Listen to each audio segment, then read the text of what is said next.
Hey y'all, I'm Todd Bailey. What's up? It's Arie Lumberdozy. And this is fucking Brewtal. Get in the pit, stock up the fridge, and listen. We're here to cover the latest in metal news and craft beer.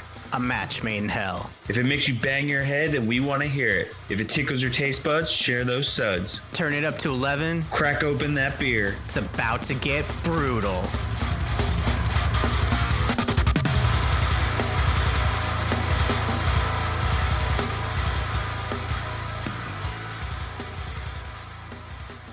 What's good there, Hopwolves? It's your boys, Arie Lumberdozy, Todd Bailey, back with Brewtal episode 62 on one of our, not this day specifically, but the date itself. Happy Friday the 13th to Todd and all the Hopwolves out there. What's good? How's the week been? I know you're probably going to binge watch the series later, so I'm not even going to ask about that. Absolutely. Getting some Friday the 13th movies under the belt tonight, and then Under the lake, if you will. True. No spoilers. But other than that, back into the swing of things with work, but it's been pretty light, so I'm happy about that. Usually January is a slow month, so it's a little ease into the year for me, which gives me time to do cool shit like this. Yeah, that's what's up, dude. I also get like a little bit of ease into the new year, but it's not usually good because then I'm like, well, I need money, but I'm not getting the projects. So we're getting there, though. We're getting there. There's some cool stuff that I've been talking with some people about, but that's neither here nor there. That's not what we're here to talk about. Yeah, I guess just really my focus since the beginning of the year really is I filmed a short, Eerie Times, late 2020, early last year, 2021. So I'm like 99% sure that I'm finally done with it. So I'm really excited about that. It's been a long time coming. I really want to push through and see through with a lot of projects that I started over the years that just kind of fell by the wayside. That and picked up Mortal Kombat 11. That's been pretty much my life since the beginning of the year. But no complaints. Love Mortal Kombat and love what we're doing here. So let's just get into it, dude. I'm already rambling. I haven't had one sip of beer yet, and we're there. So speaking of beer, you've got a really sick one that I can't wait to hear about. So I'm gonna give you 5 minutes to give us your presentation. What do you got? Not ready. Let's fucking go. I have a great beer that basically meets the criteria for this podcast. It is metal and it's craft beer. Literally. We are talking about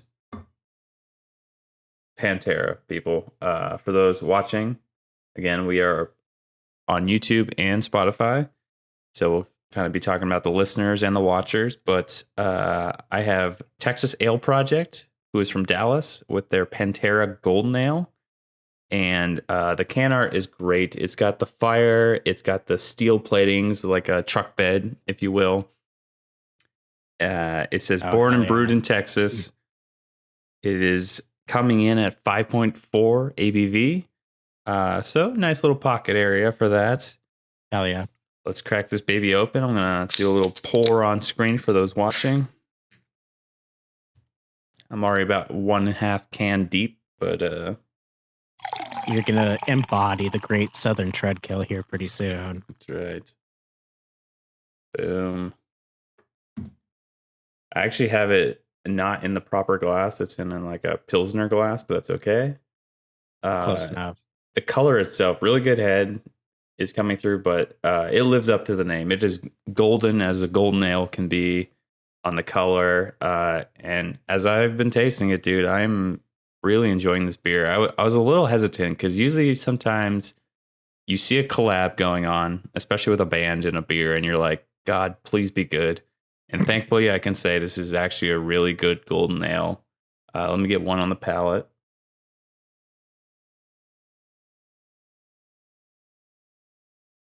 Yeah, super drinkable.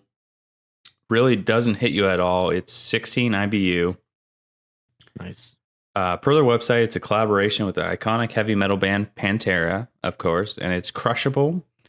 And it's brewed with Cascade and Citra hops, so pretty standard fare for that. honestly, all around, it's a solid beer. Like I feel like you can have this on any day of the week. Don't have to do a special occasion with this. It's a 6-pack you can pick up and just enjoy your evening with. Might pair nicely with a black tooth grin when you want to get like real crazy later on in the night. Watch Vision, dude. Oh fuck yeah.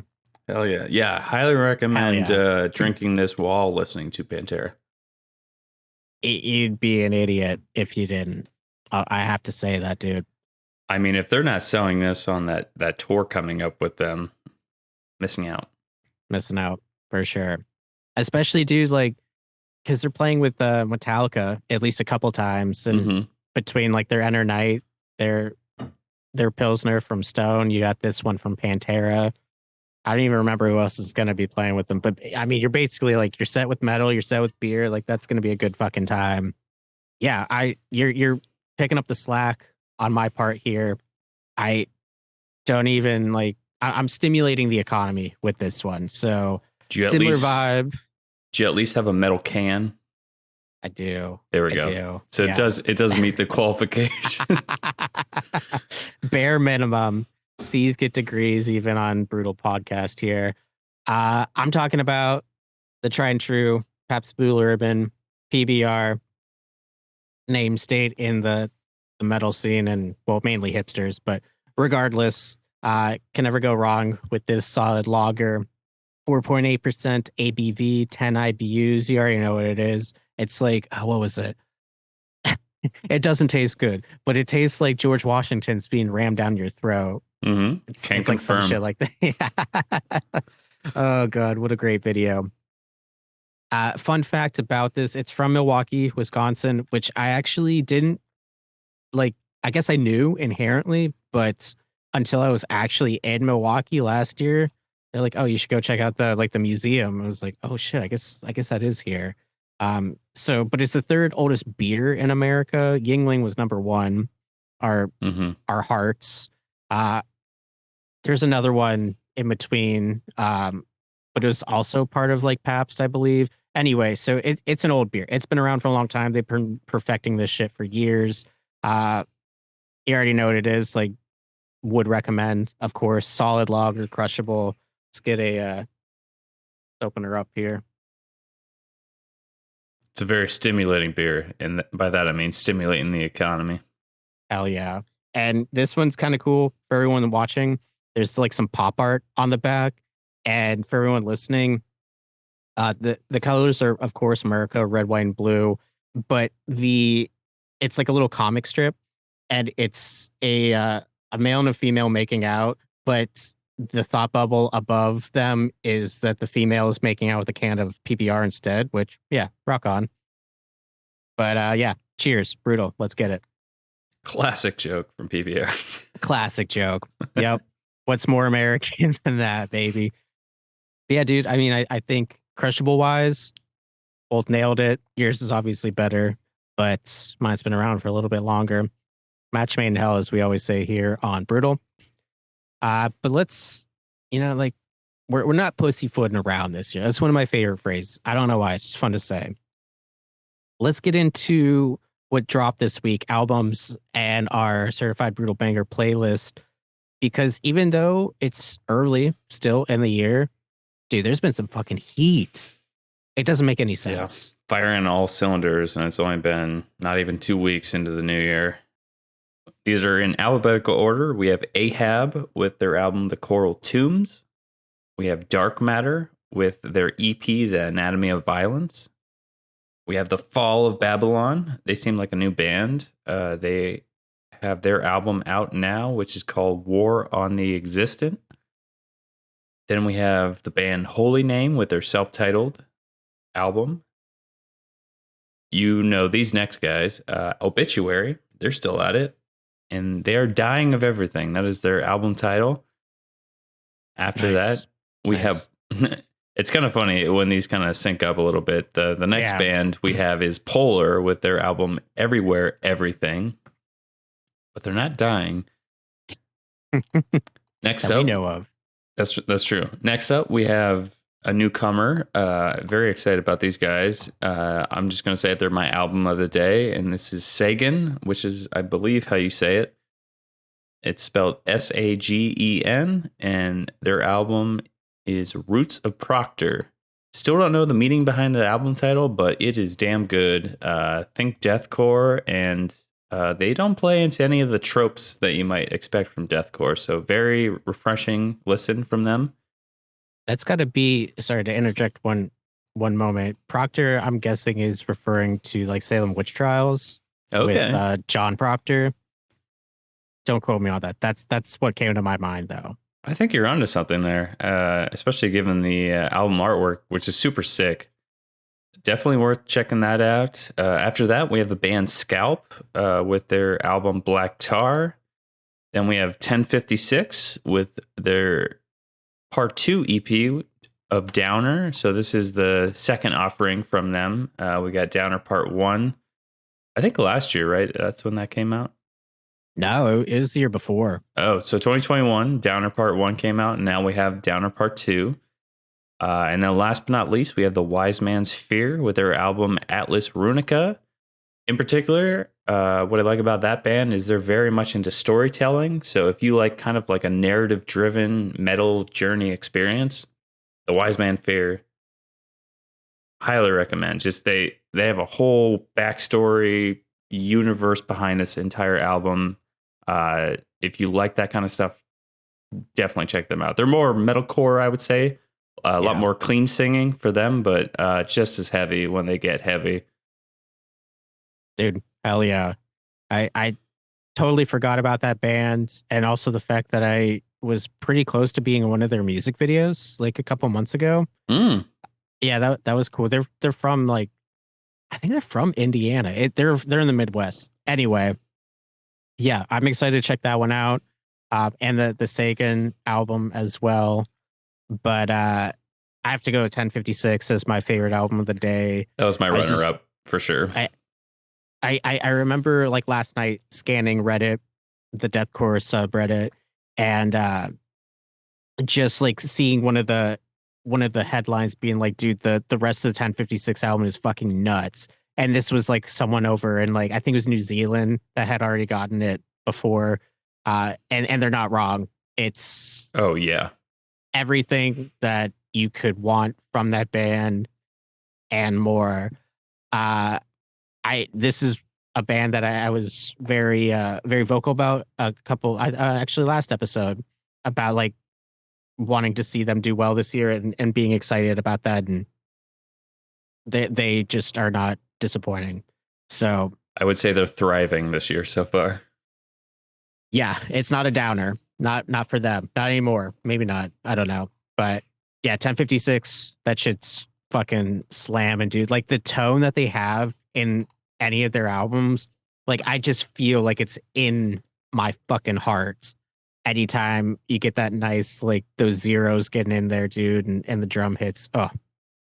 What amazing. I love about their project is this is kind of what I always wanted for Aaron Matz, because I feel like there was a little bit of a disconnect in Betraying the Martyrs where like, yeah, it was a good dichotomy that made up their sound, but like it was almost like it was at war with each other, and now it's like he's been let loose, if you will.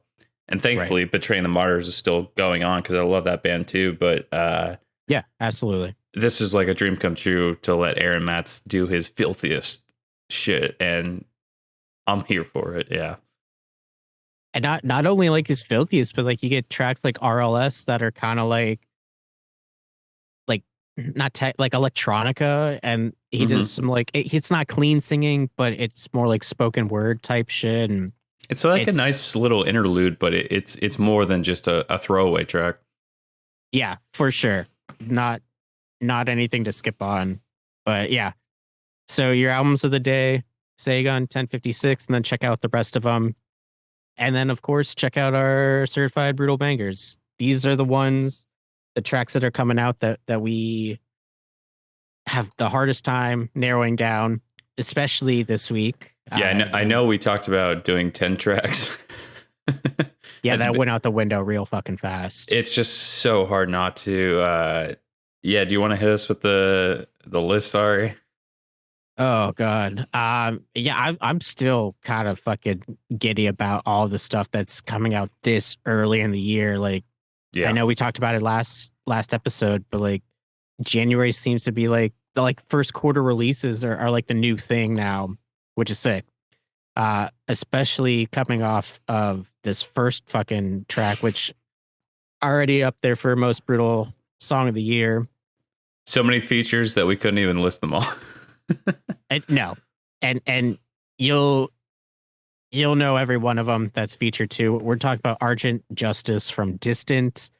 I mean, you've got Eddie from Suicide Silence. You've got Cabal in there. You got Crown Magnetar. You've got I know the guy from Happy Falls is in there, and there's so many other ones. Like I know I'm missing most of them, but like it's what you would want from Distant. Like if you have listened to Argent Debt from their Tyranthropia album in like 2020, this is just even more of that. It's stupid fucking heavy. That's it. It's that's great. That's why it's starting this list. There's I think it was quoted like 15 or 16 vocalists on this. So it's a good time.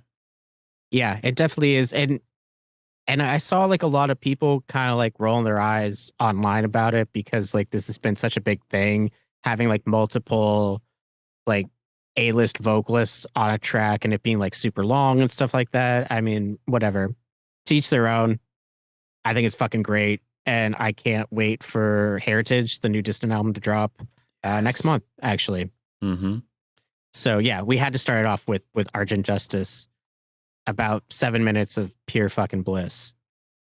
Next up, we have Havenless from Nihilist, and that's featuring Dustin Mitchell of Filth.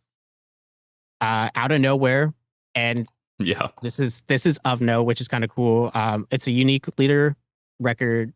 This is one of their artists, and Unique Leader is celebrating 25 years this year. That's pretty fucking cool. Let's cheers them. Yeah, let's do that. Keep it brutal. So yeah, like we were saying, Out of Nowhere, Elder King from Osiah, and that's featuring a Brewtal alum, Josh Davies of Monasteries, who absolutely fucking kills it on that feature. Mm-hmm. His vocal style fits so well into the what Osiah is doing. It's like some nice slam going on in that. So that was really exciting to see that they dropped that. Lost was one of my favorite albums of 2021. And yeah, good time, brutal time. Next up, not slowing down whatsoever. If anything, we're just fucking speeding up at this point. Mask of Sanity from Tracheotomy. Holy fuck, dude. I know we were talking about this, Todd and I, that is. And yeah, they just, whatever they're doing it very well. Yeah, it's like old school deathcore revamped. I honestly love this band. They fit right in the pocket with Tactosa right now. I think they're both from Florida. Correct me if I'm wrong about that. But just found out about them like a few days ago, and I was like, who the fuck are these guys? And very excited to see what they do for the rest of the year, because you already have my attention. Yeah, that's been a really cool thing.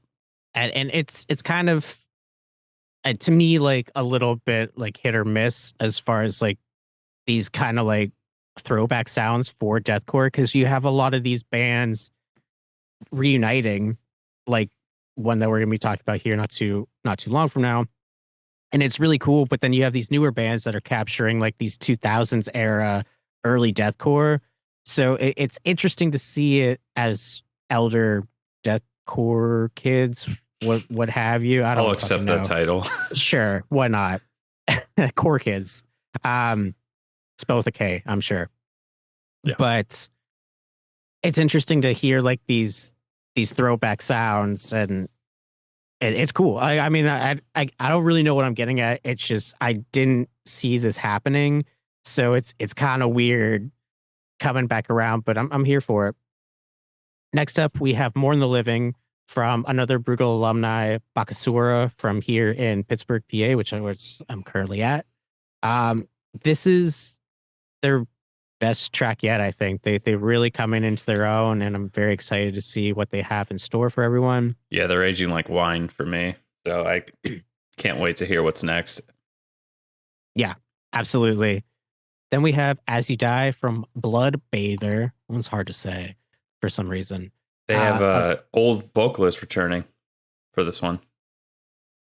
Is that why that sounded different? Okay. Yes. I was like, this doesn't sound like the same band when I listened to it. But that makes sense. And it's a great track. I was very surprised. And again, this was another one not expecting to see them coming out with stuff this early. Following that, we have Oblivion from Blue Widow. This is the band I was referring to a few moments ago. Why Can't You Behave from See You Next Tuesday. One of the greatest fucking band names ever. Next, we have one that I'm still probably going to fuck up. Sanguisugabogg with Face Ripped Off. And that's featuring Aaron Hurd of Jesus Piece, which is a great fucking get for a song. Hell yeah. I was reading like the meaning of Sanguisugabogg. And it's something like blood drinker, but then like they found out that bog was like toilet. So it's like blood sucking toilet or some shit like that. Very fucking funny, but very fucking heavy. They've got a new album coming out pretty soon, so that'll be exciting to hear. I think that's February as well. Then we have Burn the System from Cruelty, Burn Unit from Grave Birth, Nefarious from Sales End, Your Shadow from Decayer, Show Me the Body from Dealer, Dancing on a Pin from Mugshot, another Brewtal alum, and that's with their newest vocalist. And a couple, I think they got a new guitarist as well. There's a few lineup changes, so it's cool to hear the boys back in full swing, and they seem to be thriving with it. So that's what's up. Then we have Headstone from Graphic Nature, Ex Negativo from Half Me, and that is featuring Marcus Lundquist of Throne. Brains on the Asphalt from King 810. Love that band or hate that band. They're always doing something different and unique. Then we have Implore the Darkened Sky from Trivium, and that's a Heaven Shall Burn cover, which is pretty fucking sick. I guess they're friends, which makes sense. They're label mates, I know that much, on Roadrunner, and Trivium is covering this one, and then Heaven Shall Burn covered a Trivium song not too long ago. So they're doing something. That's what friends do. They cover each other's songs. Why not? And then we couldn't not have this last, like this is the perfect last song for the playlist, especially because Argent Justice is so fucking long for like deathcore. And then we're finishing it up with some prog rock with Zagreus, the new track from Periphery, and coming out with their newest album, 5 Gent is Not a Genre. They come up with the perfect titles for their fucking names, dude. I love that they're going more tongue-in-cheek with the album titles, because the last one was Hail Stan, which is, if you're a stan of something, you're a fan. This kind of harkens back actually to Eminem, the rapper. That's kind of where the whole mythology of a stan came about, was from his song Stand. And so they're playing into it. It's a great album art. And funny enough, that album starts with the song Reptile, which is like a 10-minute long song. It's so epic and long, but we're here for the journey here on Brewtal. And like Arie was saying, to start with Argent Justice, which is at least 7 minutes, and to end with this one, which is also 7 minutes, is just a nice little bow tie to the playlist. Yeah, dude. If this is a precursor for how the year's going to go, already here for it. 2023 is looking pretty fucking heavy already. Which begs the question, and I'm pretty sure I know the answer. What's your favorite song of the day? I got to go with Argent Justice, man. I love Distant to begin with, and for them to do this again, because as we talked about, they had Argent Debt before with a bunch of vocalists. I didn't see this coming. I didn't know they had this in the works. So it's a pleasant surprise for me. And I don't know. It's fun. I like it. You talked about some people are kind of like dogging the whole let's get a bunch of vocalists on a track. I love it. I think it brings attention to other bands and it's just fun. It's a fun thing. Like we should have fun in metal. So I'm here for it. Yeah, dude. And to piggyback off that point, like it really is a good snapshot of the scene. And what I mean by that is like you've got Eddie from Suicide Silence, so you have like your veteran deathcore band, and then you have people like Abbey Falls on there, or like Paleface, a lot of like newer bands. So it's a really good spectrum for what this current state of the is, so to speak. Which leads me to say, like, it was also my favorite song of the day. It's a grand old fucking time. Got a grand old flag with my PBR. We got a grand old deathcore song. But the fun still is not over, dude. We have a featured band. We're finally getting back into that, which is really fucking exciting. Who do we have on the docket, dude? Give it to me. I mean, what better way to start a new year than with Cocaine? And I'm talking about Cocaine Titans. We love this band. We're featuring the track Rocketh In My Socketh. Fuck yeah. Love that album, or love that song title. Here's the band lineup for you. On vocals, we have Nico McDade. On guitar, we have James Lopez. On bass, we have Michael Feltersnatch. And on drums, we have Felipe Soria. These guys are awesome, dude. Here's the bio just to give you a taste of what they're about. Cocaine Titans started as a joke parody band making fast songs, crazy titles, and a wild name, all thought up, executed, and recorded in one day, uploaded the same night to Bandcamp. Quote unquote, we didn't know the world would want more cocaine in their cup. And by the next couple of days, we were getting booked on shows and recording in our EP. Fast forward to now, we're an established grindcore band bringing hard riffs, fast blast beats, and nasty vocals to make a brew that goes nice with big rails.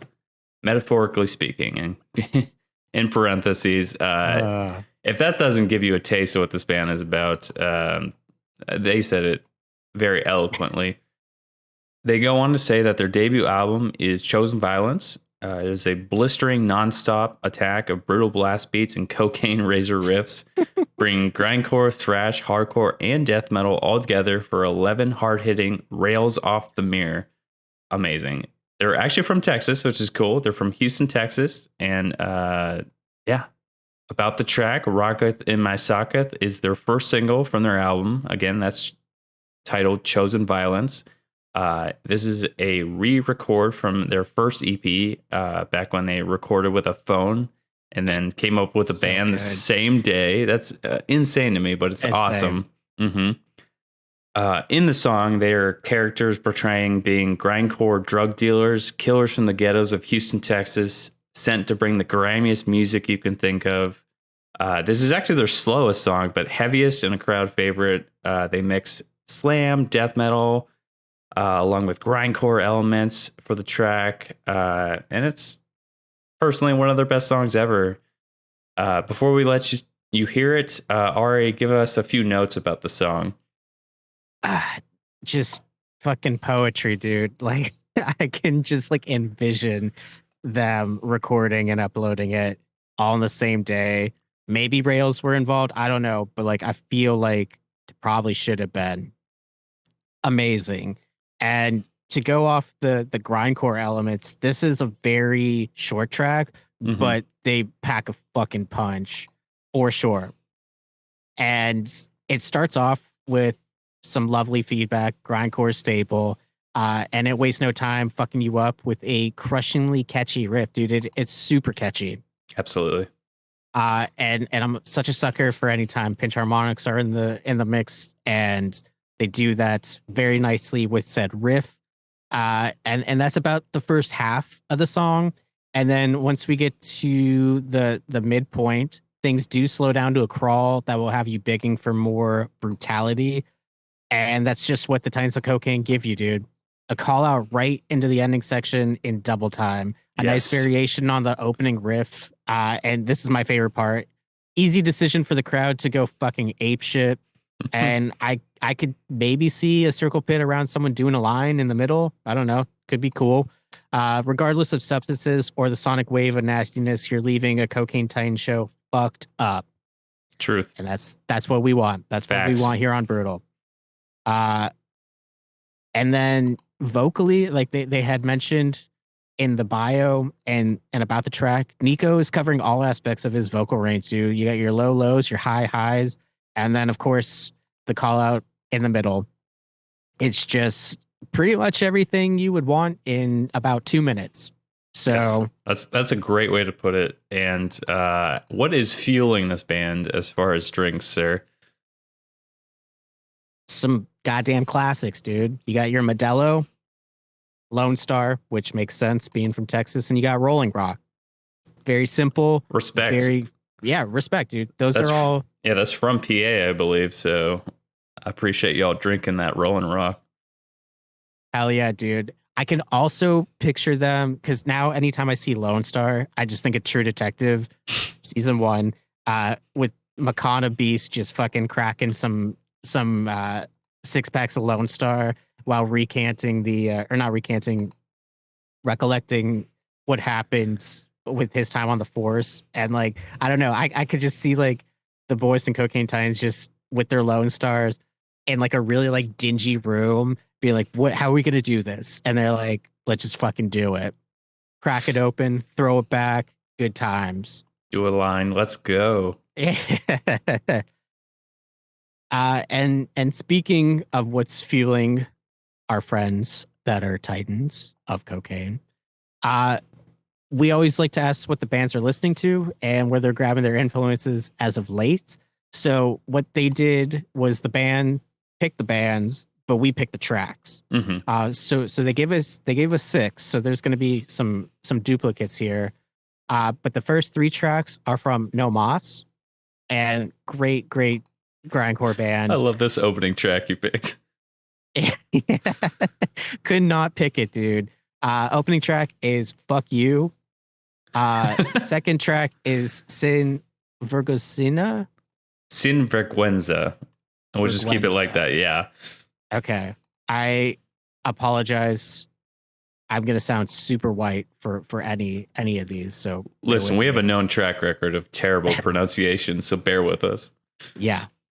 And thank you. And then the last track from No Mas is Interrogation. Fuck yeah. Then we have Insect Warfare, which I don't think this is a band anymore, but I've seen them come up a lot whenever we talk about the what the bands are listening to. I think it was Pieced Up had also brought them up, but regardless, like another super sick grindcore band. And of note from the band, these are all like really underground bands, which will make sense too, because I couldn't find one on Spotify. But anyway, from Insect Warfare, we have Self-Termination, Manipulator, and Enslaved by Machinery. So after Insect Warfare, we have PLF, which not sure what that stands for and unfamiliar with this particular band. But the first one, bear with me, folks. Trinitrotoluene Negation. Then we have Grinder of Fools and Blistered Dejection. And rounding out their list is Hobo Wine from Lunatics. Fuck yeah. Of note, they also brought up the band Nasty Face, but I could only find their stuff on YouTube. So we'll put a link in the show notes to that. And they're also on Bandcamp. Mm-hmm. But wanted to at least say that was another band fueling the cocaine fire for our Titans here. That's right, man. Let's not waste any more time. You guys need to listen to this band. Again, they have an album out already. Go listen to that. It is titled Chosen Violence. So choose violence. But for all intents and purposes, we don't condone that. But that's just what lawyers say. Anyway, go check them out. We love this band. We love you guys. Check out Cocaine Titans with their song Rocketh In My Socketh. Let's get it.